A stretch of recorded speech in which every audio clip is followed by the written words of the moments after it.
How we doing there, neighbor? Uncle Lee here with a nice little video on the application of a very important application of the fundamental theorem of calculus. There is a nice video about the fundamental theorem of calculus, how it was derived, and a nice layman's explanation. But today we're going to look at a nice application of the fundamental theorem of calculus, a very important application with respect to the AP test. It's almost assessed on every AP test. Let's just review briefly the fundamental theorem of calculus, and we have two parts. Part one is, if I have an integral from a to x of f of t dt, the derivative of that is f of x. This is what we're going to look at today. This is called an accumulation function.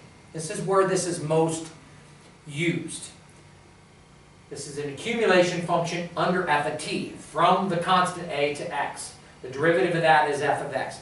The second part of the fundamental theorem of calculus, the part that most people use, and the easiest part to realize, is how to evaluate a definite integral. From a to b of f of x dx is equal to capital F of b minus capital F of a, provided that capital F of x is an antiderivative of f of x, i.e., the derivative of capital F of x is equal to little f of x. Okay? Oh, and here's another common form of the fundamental theorem of calculus, this part right here. You see this a lot. The integral from a to b of f prime of x dx is equal to f of b minus f of a. Well, provided that f prime is an antiderivative of f, and f prime, provided that f is an antiderivative of f prime, and it is. Okay, so let's go back to this guy right here and look at this application. This is a nice accumulation problem all over the AP test. Here we have a graph represented by y is equal to f of t. This is f of t on a closed interval from -4 to 4, which consists of two line segments and a semicircle. The points -4, 3, 0, 1, 2, 1, and 4, -2 are on f of t. I'm going to define g of x, which is going to be my accumulation function. I'm going to define g of x as the integral from -2 to x of f of t dt plus 3. And I want to find the following. This is an accumulation. We call it an accumulation function because it accumulates positive, positive, positive, and then once f of t goes below the x-axis, then we're going to accumulate negative numbers, and that's why some people call it a net change function. We can't call it an area function because as soon as f of t drops below the x-axis, it no longer represents area. A good place to start for any of these problems is to find g prime.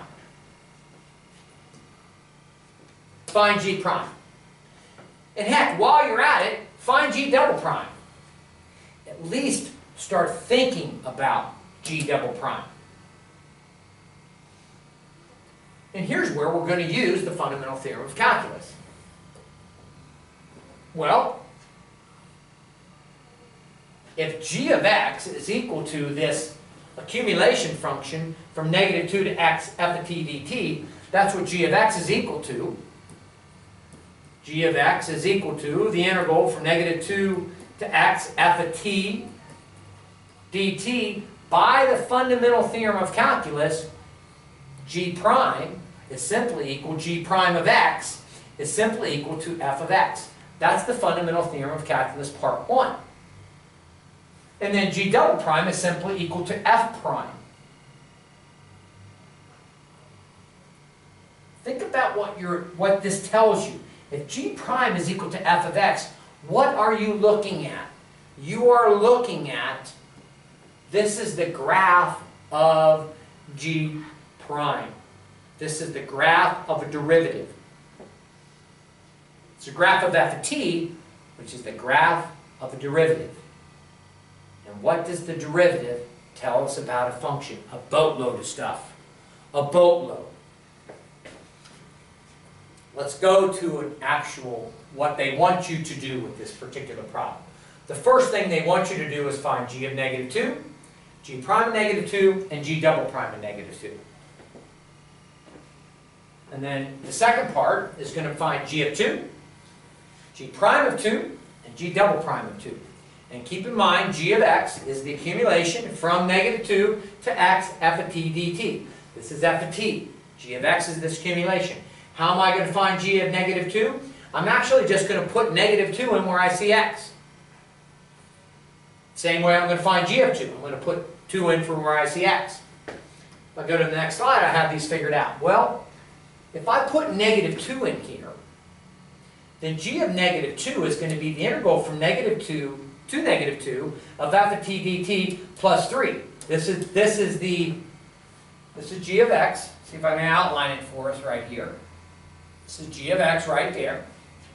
And hey, what is an integral? A definite integral from negative 2 to 2. If I go from a to a of anything, that's 0. 0 plus 3 is 3. Therefore, g of negative 2 is equal to 3. Hey, g prime of negative 2 is simply equal to f of negative 2. Well, what's f of negative 2? I don't know. Go to negative 2 and go up to the line. And it can be easily found that this line segment is represented by negative 1/2 x plus 1. That's that line segment. You go down 1 over 2, down 1 over 2, and it goes through the y-intercept at 1. So that line segment is negative 1/2 x plus 1. And that's going to be f of t for that portion. So if I want to find g prime of negative 2, I find f of negative 2, I simply put negative 2 in there. Negative 1/2 times negative 2 is 1, plus 1 is 2. Found by the equation of that segment. G double prime of negative 2, g double prime of negative 2, g double prime is f prime. G double prime is the slope of the tangent line to f, or the slope of f. The slope of f, i.e. f prime. Well, what's the slope of that segment? The slope of that segment is negative 1/2. Therefore, g double prime of negative 2 is negative 1/2. Hey, what about g of 2? G of 2 now is the definite integral from negative 2 all the way to 2. It's going to be a positive, and I'm going to that in plus 3 because of the way the function is defined. So if I want to go from negative 2 to 2, I just need to add up this area. And that's what I've done here. And if I have a great big rectangle, 4 times 1, that's the rectangle. I have this triangle here, which is 1/2 base, which is 2 times 1. 1/2 times 2 is 1, times 1 is 1. And then I have this guy right here, which is a semicircle, where r is 1. Pi r squared divided by 2. R is 1, so it's pi over 2. I have to add the 3 to it, and if I add those rascals up, I get 4 plus 1 plus pi over 2 plus 3, 5 plus 3, 8 plus pi over 2. That's g of 2.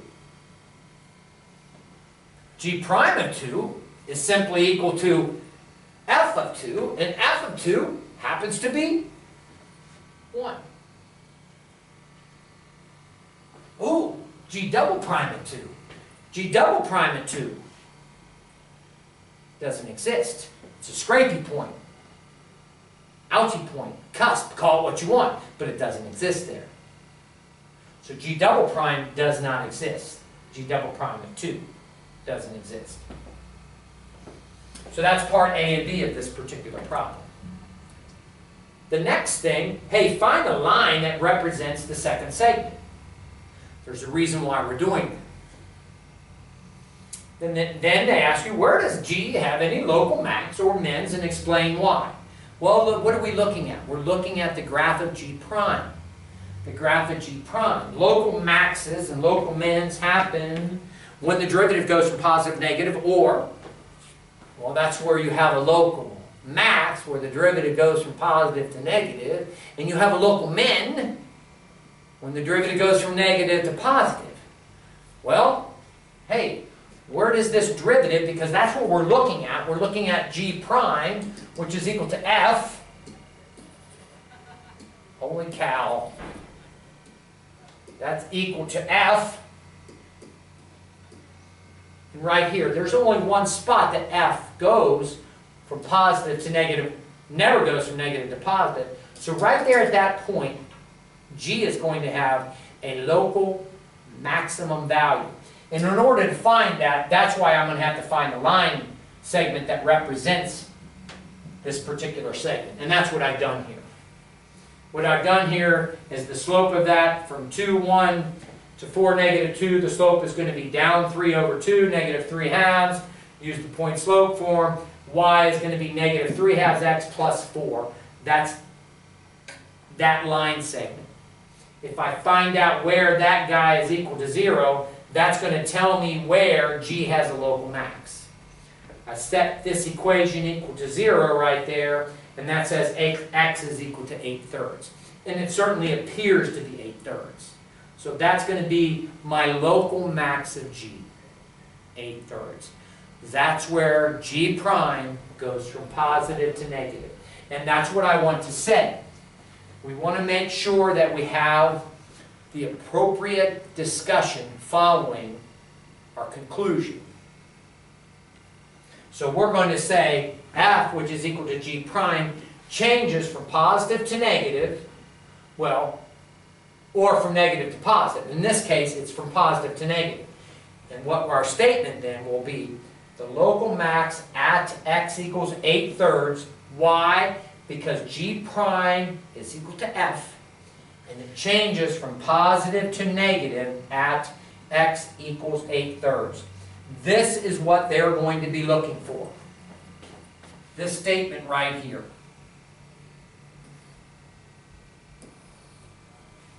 Local max at x equals 8/3, since G prime, which is equal to F, this is very important that you put that in there, changes from positive to negative at x equals 8/3.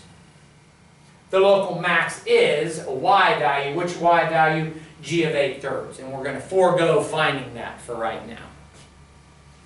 Let's go to the next part of the problem. Hey, where does G have a minimum and why? Where does G have a minimum?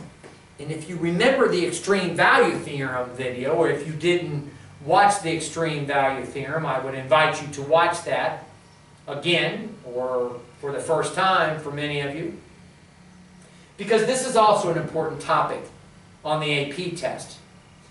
When they're asking for a minimum or a maximum, they mean absolute min or absolute max. If they're asking for a relative or a local, they will say, hey, where's the local max? Hey, where's the local min? This particular question says, hey, where does G have a minimum? They mean absolute minimum. So let's find that. And guess what? I have to use the extreme value theorem test or the endpoint test. Call it whatever you will. So I'm going to check my endpoints and a local min. Hey, there was no local min. There was no place that the derivative went from negative to positive. No place. So there is no local min. So I need only check the endpoints to find the absolute minimum. So I'm going to check G of negative 4, and I'm going to check G of 4. And then I'm going to visually see which of those creatures is the least. And that's going to be the absolute minimum. So let's find that. G of negative 4 is the integral from negative 2 to negative 4 of f of t dt plus 3. And now, properties of definite integrals. I have to have the least number. The lower limit has to be the least number. So I'm going to swap these limits to make negative 4 less, because negative 4 is less than negative 2. And as soon as I swap the limits of integration, this integrand here, this definite integral, pardon me, this definite integral becomes negative. So g of negative 4 is going to be the negative definite integral from negative 4 to negative 2 of f of t dt plus 3. So let's see what this guy is from negative 4 to negative 2. From negative 4 to negative 2, from negative 4 to negative 2, if I look, I have a rectangle, which is 2 times 2, little out the kilter there, and I have a triangle. So this is going to be 2 times 2, it's actually a square, it's a little out of scale there, and then I have this triangle. Let's see if I've done that correct on my solution. Hopefully I have. I don't, yeah I do. 2 times 2 is 4, and now this guy here, this triangle, is going to be 1/2 base. The base is 2, 1/2 the base is going to be 1 times the height. So that guy is going to be a 1. And so this particular definite integral is going to be the rectangle plus that triangle, 4 plus 1. It's going to be the opposite of that, so it's going to be negative 5 plus 3. And then negative 5 plus 3 is negative 2. That's g of negative 4. G of 4 is going to be the integral from negative 2 to 4, f of t dt plus 3. Oh, so I have to add up from negative 2 to 4. So I have this dude. Well, I already found out what g of 2 was. G of 2 somewhere I found was equal to, let's see here, g of 2, I think I have that. G of 2 was, I think I have it right here. G of 2 down here was 8 plus pi over 2. That's g of 2. 8 plus pi over 2. So what I'm going to do then, where am I? Right here. So I'm going to go, this guy here is 8 plus pi over 2, and then I have this positive area plus this negative area. And I'm going to allow you, in light of time, what I've done is actually calculated it all again. And we can check the validity of this answer. I believe it is 7 plus pi over 2. And I would ask that you double check the correctness of this. It might be wrong. So I have this, just check the correctness. I think it's okay. Either way, g of 4 is going to be a great big positive number, 7 plus pi over 2. And this positive number certainly is going to be greater than this negative 2 there. And so if I wanted the absolute minimum value, since negative 2 is less than this positive number, the minimum value of g of x is negative 2. And it happens at negative 4, at the endpoint negative 4. The other discussion that you can have about this guy, and a lot of times you will have a graph where you can't actually find these numbers. This happens a lot. You can still have a discussion about the absolute minimum simply because if I want to know the minimum value of this accumulation function,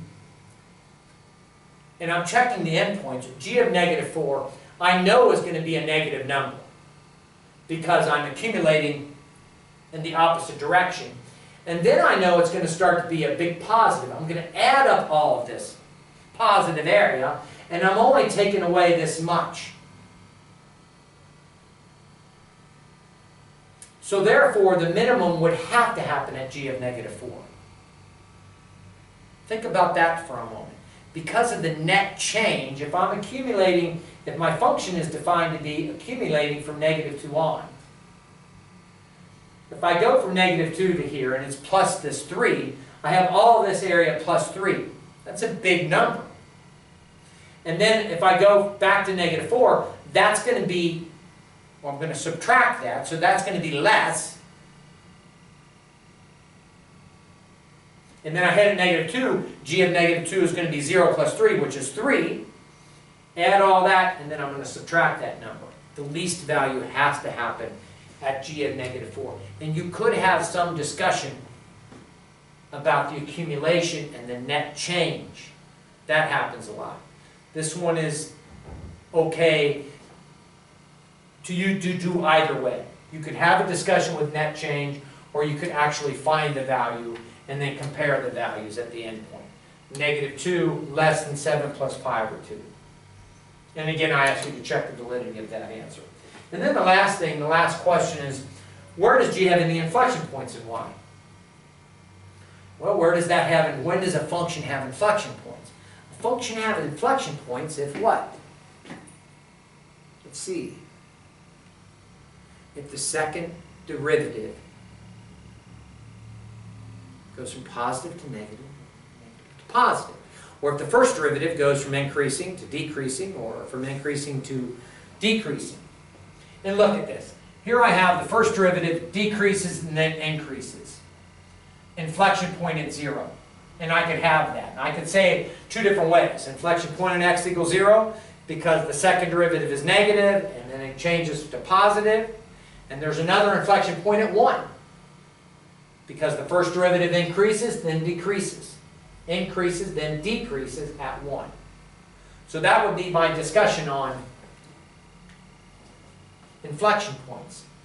G double prime is equal to f prime, goes from positive to negative. That's where inflection points happen. Inflection points happen when this is going on. G, our particular G, has an inflection point at x equals 0, since f prime changes from negative to positive at x equals 0. Nice. That's all you need for your inflection point. G also has an inflection point at x equals 1, since f prime changes from positive to negative at x equals 1. And here's a good question.